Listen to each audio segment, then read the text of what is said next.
Hey, it's Mitch here at SwiftSocial. I put together a document recently called Generator Installer Sales Best Practices that I just wanted to share with you guys. And it came to my attention in the last couple of weeks that, even if you're getting a bunch of leads, you know, the thing stopping you from actually getting more generator installs might not necessarily be the lead flow or even the quality of the leads. It might just be the sales process on the back end, which is a huge part of it. So, what I wanted to do and what I did was put together this document kind of going over some of the best practices that I've collected over doing some interviews with some of my top selling clients. And yeah, hopefully you guys can get some value and stuff from this, and you can take some of these sales practices and you can implement them into your own business and yeah, help you get more generator installs and actually land the install once you manage to get in front of somebody and give them an estimate. So, first section, and I'm just going to do kind of like a brief overview with this too, so that it doesn't take super long. If you're interested in going over this one on one with me, then you can just shoot me a text, give me a call, email me, whatever's best for you.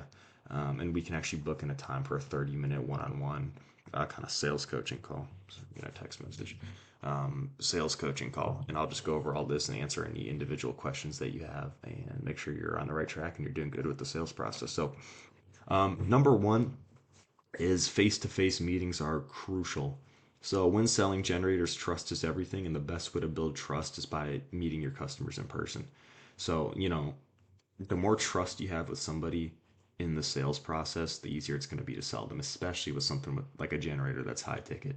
So, kind of, I guess the lowest level of trust is they've never talked to you before and you're texting them. That's probably the lowest. They can't even see your face. They don't know who you are. They haven't met you, face to face in person.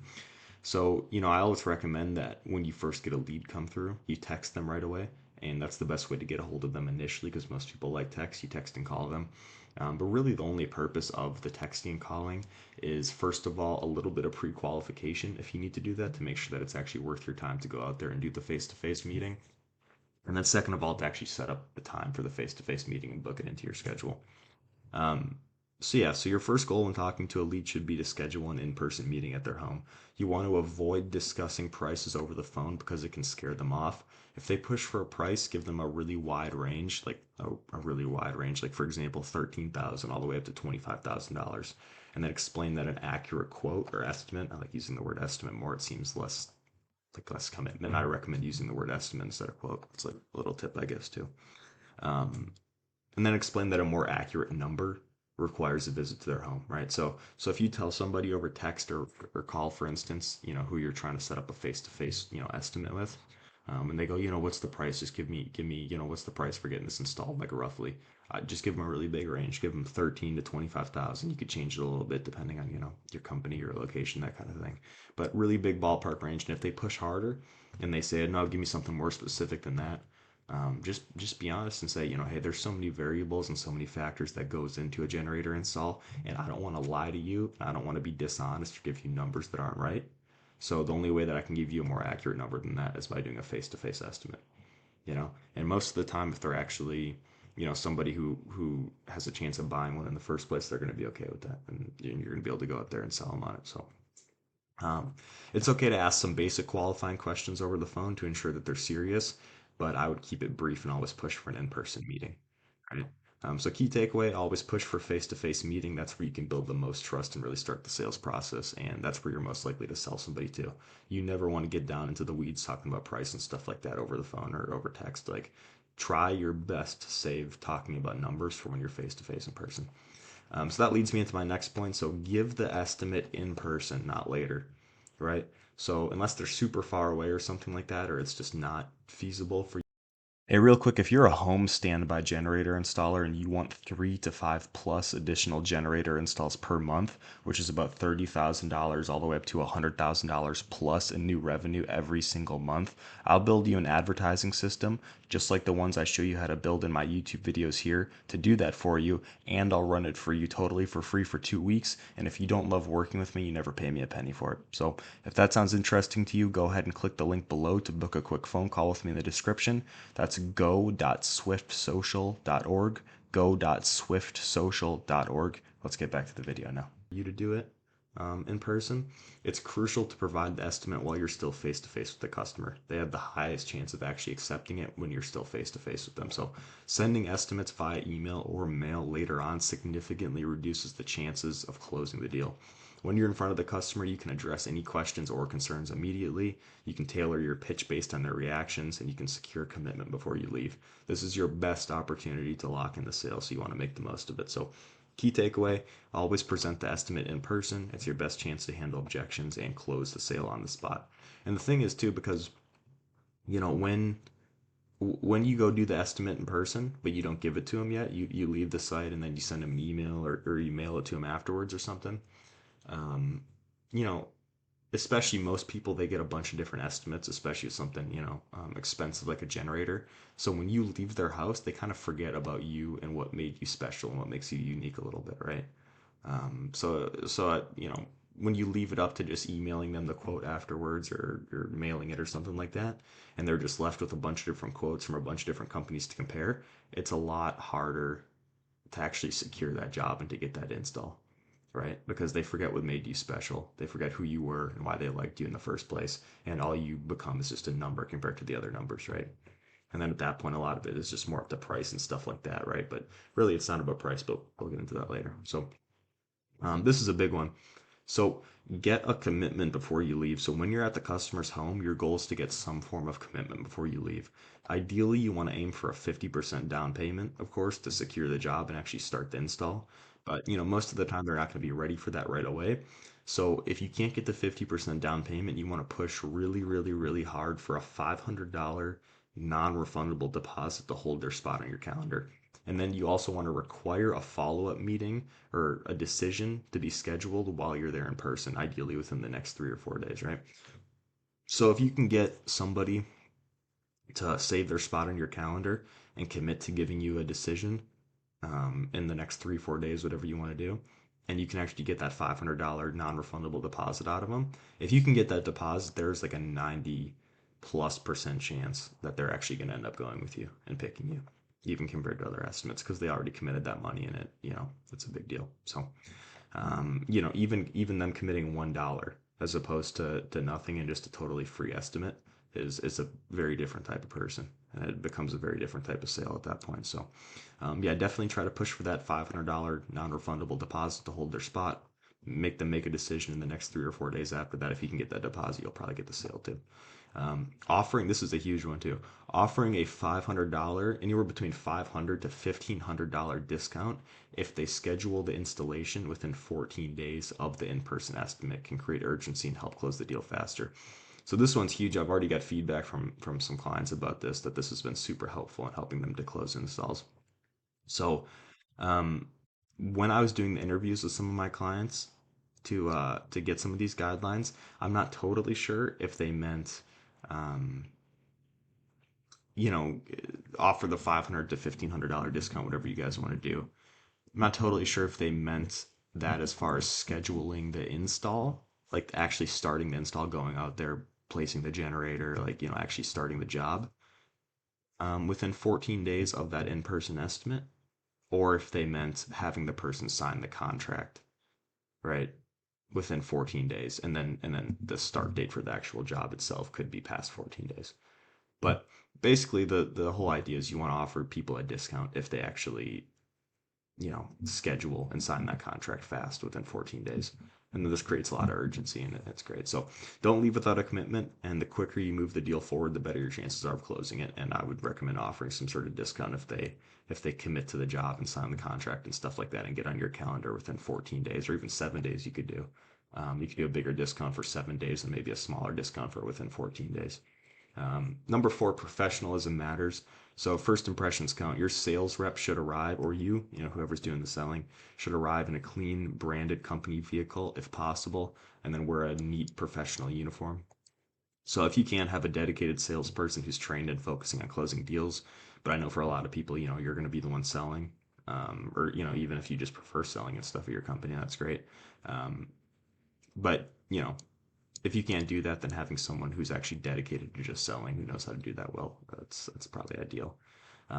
This professional image helps build trust right from the start. So professionalism and appearance and behavior is key to setting the right tone for the sale. So super important. Number five is use technology to your advantage. So use tools like I've heard good things about House Call Pro, but I think Jobber is pretty much the same thing to manage your appointments and keep track of customer interactions. When you're in front of the customer, have a tablet ready. This is my recommendation. Have a tablet ready with 4 standard generator packages, and these should range from all the way from like a basic kind of bare bones, just the essential system, all the way up to like a top of the line solution, like the top, all the bells and whistles, the biggest system that you guys offer.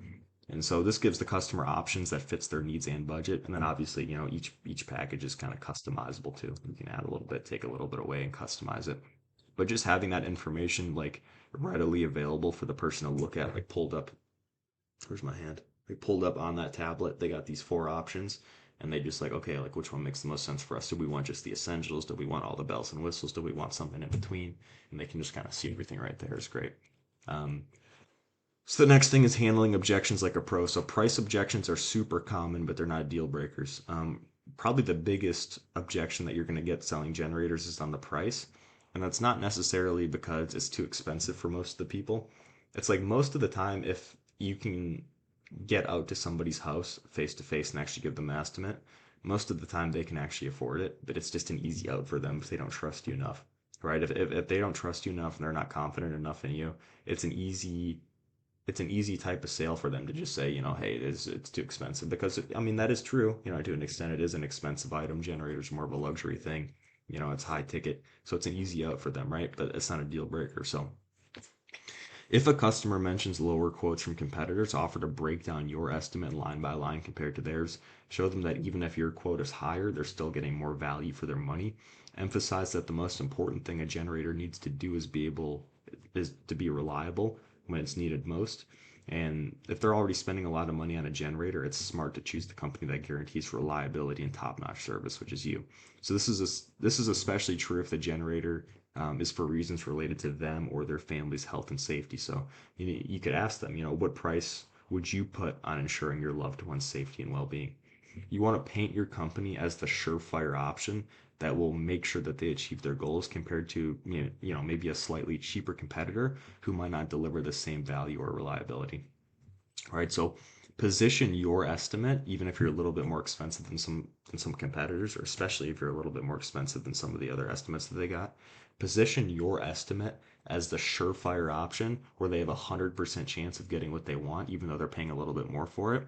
And then your cheaper competitors' quotes as expensive and risky gambles. So remind them that since they're smart and they make good decisions, it's a pretty obvious choice, right? So, I mean, and that's true, because let's just say, your quote for a job is, 16,000, right? And then they have some other estimates, and the lowest guy that they're thinking about going with is down at 14,000 or something like that, right? It's like if they have the money to pay $14,000 for a generator, they probably also have the money to pay $16,000 for a generator. It's just a matter of how valuable it is to them. So you really need to make them understand that, okay, yeah, maybe you're in this example 2 grand cheaper than the other guy, but for that extra 2 grand, dollar per dollar, they're getting way more value going with you. And not only are they getting way more value going with you, dollar for dollar, even though you're a little bit more expensive, but you're the surefire option because people buy a generator for reliability. Like it's got to work when they need it to work, right? That's the whole name of the game. So if you can make them understand that by going with you, even though you're a little bit more expensive, they get way more value for every dollar they spend. And the biggest thing is the generator is going to work 100% of the time when they need it to, and it's going to be done right the first time the job. That's probably that's probably the best way to overcome some of these price objections and stuff like that because really most of the time when people give you objections, whether it's like price or whether it's whatever, it's not even the objection itself that they're concerned about. It's just a smokescreen for their uncertainty about your product, your service, your company, or you as a person, right? So what you need to do instead of really digging into the objection itself most of the time is you need to try to dig a little bit under the surface and read between the lines and figure out, you know, what are they actually not trusting you on 100%, whether that's the product itself, are they not sure about the generator or the type of generator, are they not totally sure about your company, or are they not totally sure about you as a person, and confident that you're going to do a good job. So you got to kind of read between the lines and figure out which of those three things usually they're not super confident in, and then be honest with them and explain to them, why they should be more confident in that and why, you're a great person, you're a great installer, you have a great company, or the product itself is great, right? And then most of the time, those price objections or whatever else will go away because, like I said, most of the time, if you can get out to somebody's house to actually sell them a generator, get face to face with them and give them an estimate, they're in the market to buy. You just got to sell it to them, right?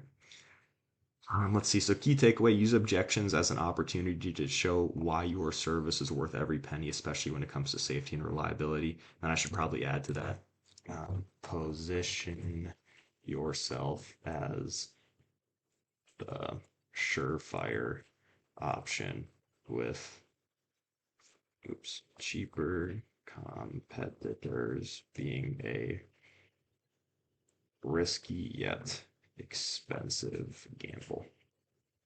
I like that. That sounds good. Um, Number seven, and this is the final one, is close the deal quickly. So always assume that the customer is ready to move forward. So you want to ask questions like, would you like to secure your spot with a deposit today? And that could be, the 50% down ideally, or that could be the $500 non-refundable and require that decision in 3 or 4 days like we talked about. Or which of these packages works best for you? So you want to kind of frame it as if, you already closed the sale or they're already, wanting to do it when you're talking to them lightly. So if they're still on the fence, remind them of the benefits and schedule a firm follow-up within a few days. But ideally, you get a decision on the spot. And then speed is key. So you want to schedule the installation as soon as possible. That ties in with that, $500 to $1,500 discount that I was talking about that you can give people. And also whether you want to, knock that off of the actual price and actually give $500 to a $1,500 discount, or this is just up to you and your company, however you want to do things, or you just increase the price of the job by whatever discount you give them. So it's still a net zero. They're still paying the same price essentially. But just to motivate them to actually go ahead and book it in, because the faster you can move the sale along, the less time they have to think it over and to come up with all these reasons why they shouldn't do it, right? And if you're a good company, which I'm sure you are, if you're working with me, you know, then they have no reason not to do it because it's gonna be great for them. It's gonna be great for their safety, their security, for their peace of mind, their convenience. It's gonna increase their home value. Like it's a great thing that you're doing for people. So, um, conclusion: by following these best practices, you'll be able to close more deals and grow your business. And then remember, it's all about building trust, being professional, and moving the deal forward quickly. Each step should bring you closer to sealing the deal and increasing your sales. So again, this is my generator installer sales best practices that I've gathered so far. I'm going to continue to update this as I do interviews with clients and stuff like that and learn more about the best practices that people are selling a lot of generators with. So face-to-face meetings are crucial. Give the estimate in person, not later. Get a commitment before you leave. Ideally, down payment, something like that. Offer a $500 to a $1,500 discount if they book the installation, sign the contract within 14 days of that in-person estimate. Be professional. Use technology. Show up with a tablet. Have options preloaded for them. Have packages. Remember that price objections are more just about them not trusting you enough, and you need to show them why for every dollar they spend you're more valuable than your competitors, and also paint yourself as the surefire 100% reliable option. They know they're going to get what they want 100% with you and close the deal quickly. So that's kind of just like the 7 keys right there. If you are interested in going over this one-on-one with me and having me answer any questions that you have, you can always just call me or text me. And if I'm not busy, I'll get back to you as soon as I can about any of these like individual questions. But if there's anything else that you're interested in talking about a little bit more in depth, or you just want to go, one by one on these things and kind of talk about them a little bit more with me, one-on-one and see how they might apply to your business and your current situation, then I'm more than happy to do that. Just shoot me a text, give me a call, and I'm happy to book that in with you, and we'll do a 30-minute free meeting just to go over these sales guidelines and stuff like that and see how we can implement those into your business and help increase your generator installs. So thanks for watching.